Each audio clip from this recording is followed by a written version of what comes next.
You know, I've always wanted to come to South America, not only for a project like this, but just in general. I saw it like on the computer, like via email.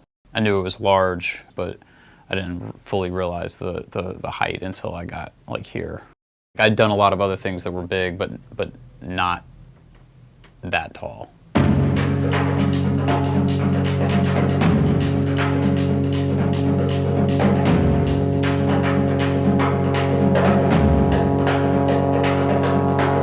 My name is Alex Brewer. Well, actually, I should probably introduce my name is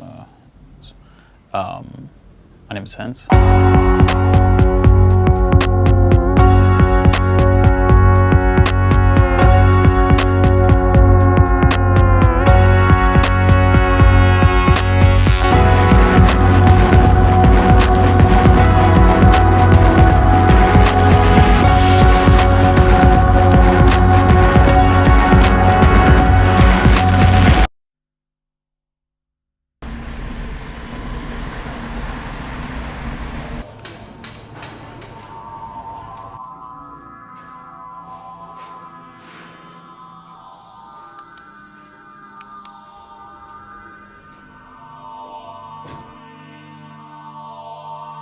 Almost everything I do right now is pure abstraction. I still do some letter-based stuff, but for this project, it was I already knew that it was going to be bright, colorful, and really big, and so it's just a matter of putting together a couple of visuals to kind of present, show aesthetic direction, and but with showing those images, I always say it's not going to be like exact, like it's going to be I need a little bit of room for like creative freedom. So if I discover something along the way, I don't have to, I can kind of steer away from the like sketch, if that makes sense. The whole process was done layer by layer, just a lot of painting over elements, doing something and then taking a photo at the end of the day, going back into the computer and photoshopping on top of that and trying to get basically drawing on top of or printing out the drawing and drawing on top of that, and then getting an idea of what to do next.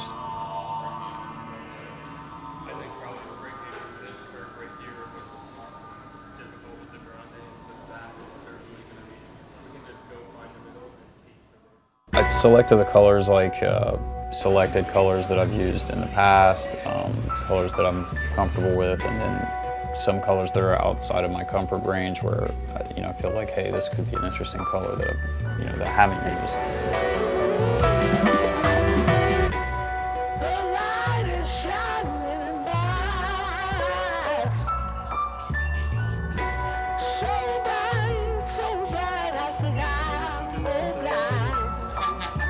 We had 2 lifts. It was the first time I've used that specific type of lift.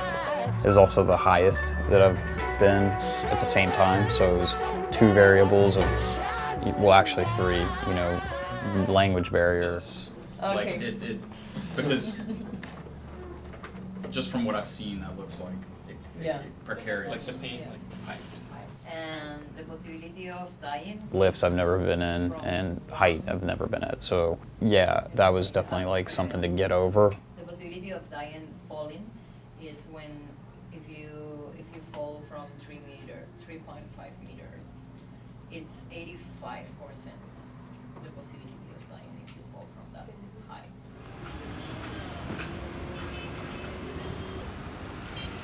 Look at he's chilling. Yeah, so hard. He's putting his hard as So we had everything, we had all the paint that we needed, we had all of the crew that we needed. If anything, just getting over that immediate challenge of being up that high. I think that for me, that was like my personal challenge. And I know with Taylor as well, we were both kind of like, How are you feeling? We're painting tomorrow. Good. Good. What are your thoughts right now? I'm really excited to check out the lift situation tomorrow. You're a little bit concerned about that? I'm not concerned about it. It's just been a long anticipation, so I think once we get on the lift and get a rhythm going, it'll be good. Great, man. So, see you tomorrow. For sure. Ciao. This month, could be a rough month. We could be up, go up in the lift and it's like, man, this is, our knees may not stop shaking, but I think in my head I was like building it up like, oh man, you know, these lifts, like is this safe? And then, oh, these guys can't, you know, how am I going to communicate with them if you know, if I need to go down or go up? I couldn't really read them. Like maybe they thought that, you know, I'm coming from the US and because we were asking all these questions about the lifts, like just really like looking at the way that they had attached it to the top of the building. And I think that those guys like probably sensed that we, you know, that we were being a little bit overly like cautious, and you know, these guys have been doing this for 25 years, and I was just wanted to push myself to make it really strong.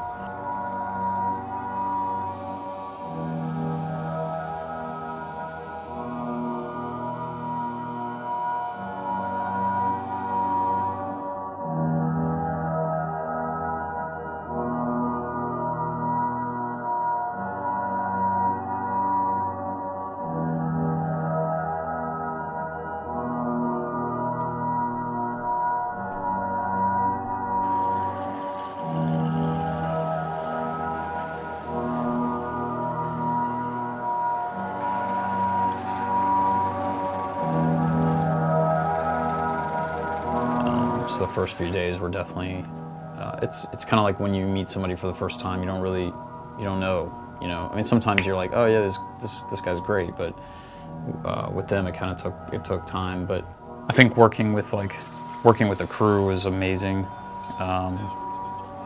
It was challenging just because the first few days, like I speak very little Spanish and they speak very little English, so it was kind of challenging at first, but after 3 or 4 weeks every day with those guys, it was like we could totally communicate.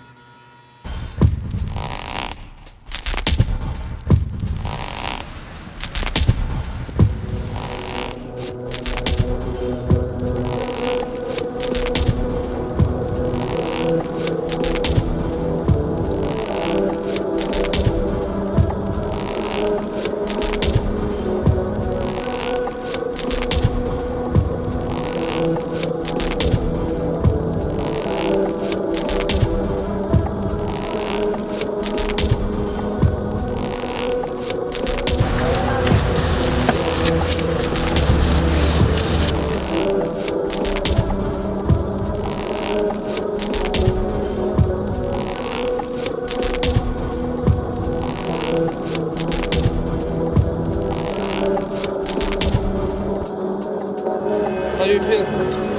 Great. Very good. Tired? Yeah? Yeah, You're tired. so fucking fast, man. Huh? Both you? Oh yeah, well, 4 of us. But yeah, Really? tired. Really fast. It's not that bad up there, man.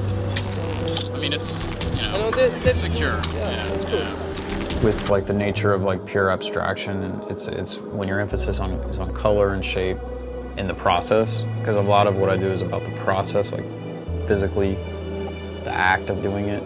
The beginning and the end starts, you know, kind of blending.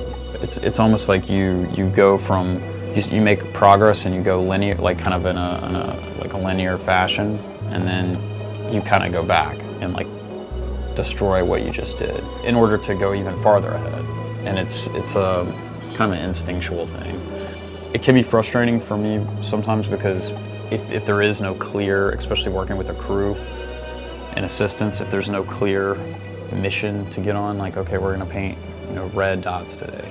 If there's not an assignment, then I'm sitting there trying to figure out what to do, and everybody else is waiting for me to figure out what to do. And then so it's like nothing's getting done, you know, until I figure it out. So, and that's where I start feeling the pressure.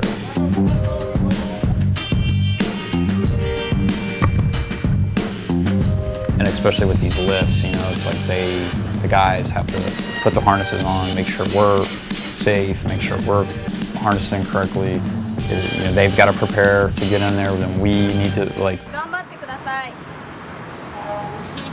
know, make sure that we're mentally prepared. And then it's not like all laughs and everything. It's funny and we can joke and everything, but it's like a serious thing. I mean, you're really high off the ground.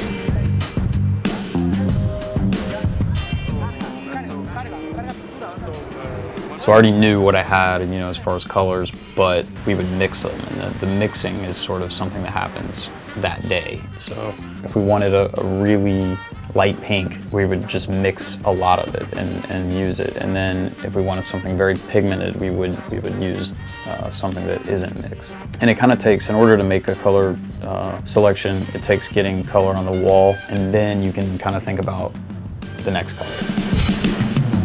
So it's like, it's very hard to have all my colors and be like, okay, you know, this is going to be here, this is going to be here, I like to be able to do something and then kind of digest that and then say, okay, I know what to do next. I need to mix this pink, or I need to mix this blue. And then, you know, once I put the blue on, then it's time to think about the next color. So it's sort of like one color leads to another color, you know.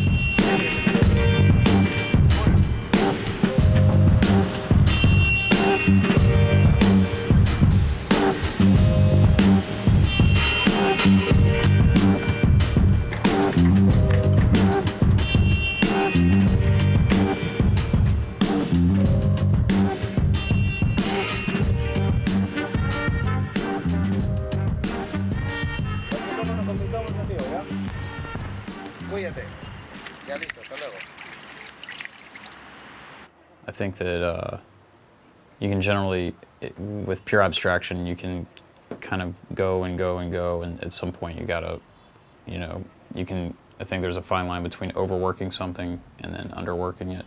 So I try to just get to a point where it's like, you know, feels right. You know, it's a creative process, so you have a lot of different emotions, a lot of different, you know, like, it's hot, you're out there, you're up and down the lift, you know, it's high, and it's physical, tired, so everybody's sort of, like, there are times when people can kind of be, like, on edge. And I know that I definitely was on this project just by, you know, trying to get it done and everything.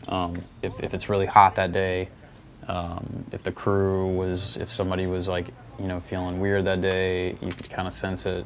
Yeah. And then there was days where everybody was just, like, super, like, feeling good, really, everything was, like, moving quickly and things were happening and it was exciting. And then there was other days where it was just like, man, what did we get done today, you know?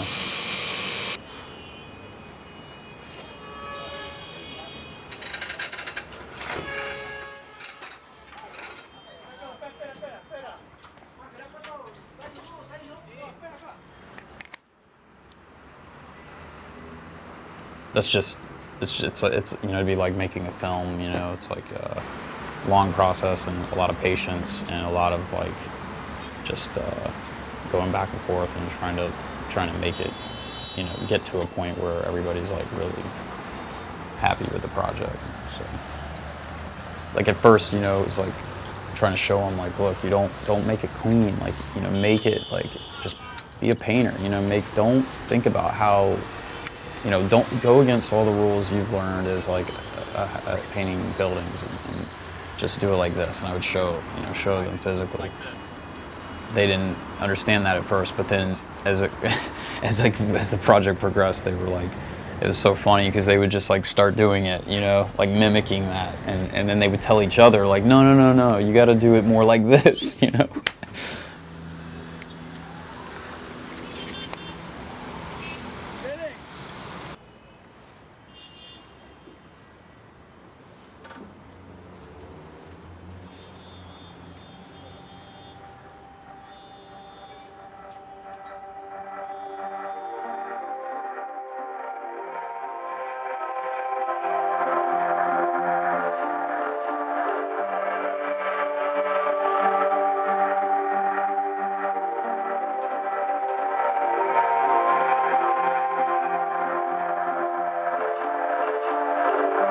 You know, it's hard. It's because you get to a certain point and you start adding and adding and adding, and then you've got to, there's times where it's like you start going backwards because you get to a certain point and you reach a level, just like when you're painting in the studio, you can reach a level of complexity very quickly.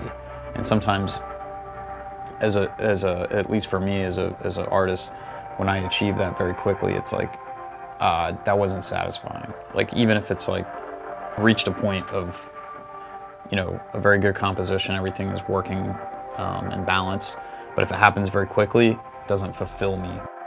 It's like with anything, if you're doing something creative, it needs to take time. You know what I mean? Like, it needs to be like something that took a lot, like more than just 5 minutes. It doesn't feel right if it's like 5 minutes and it's done. It could go on. You know, you could add more. It just starts becoming like counterproductive in a way, because you could overdo it. You could add too much, and then you've got to go backwards and try to like edit to get it back to what you added. I think that's the most challenging thing about creating art, for me at least, is knowing when to stop.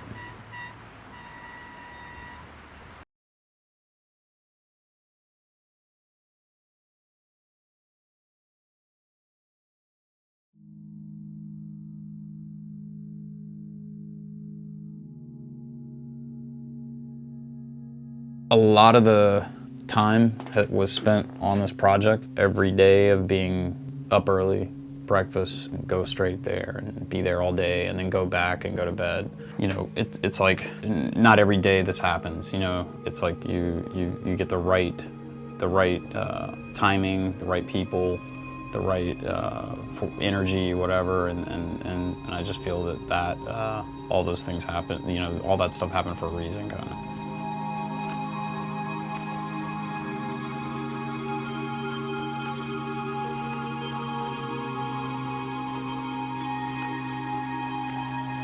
I'm very appreciative of like the opportunity to be here. I'm really like, I can't say enough good things about the whole project, and I would hope that it would at least, at the very least, somebody could just appreciate that, you know. Create some kind of energy, you know, maybe whoever works in that parking lot, you know, maybe now their job's a little better, you know, they've got bright color, you know. So maybe the police officer right there who's in that area, now he's a little happier because, you know, there's something there, the school, I don't know. You know, those are just the kind of mundane things that sort of, you know, if I were to hear, you know, through the grapevine, or if somebody, you know, just told me, yo, I happened to be in Lima and I ran across this piece that you did, and that would do it for me right there. I'd be like, that's cool to hear that, you know. I mean, that's one thing that I really like about creating work in public space, is that you're putting something there that is inspiring somebody that may not have knowledge of any kind of visual art. You know, whether they fully understand what it really means, or, you know why it's there. At least it's something visual that you could look at and have a thought. You know, whether it be good or bad. Maybe it would change somebody's perception on art.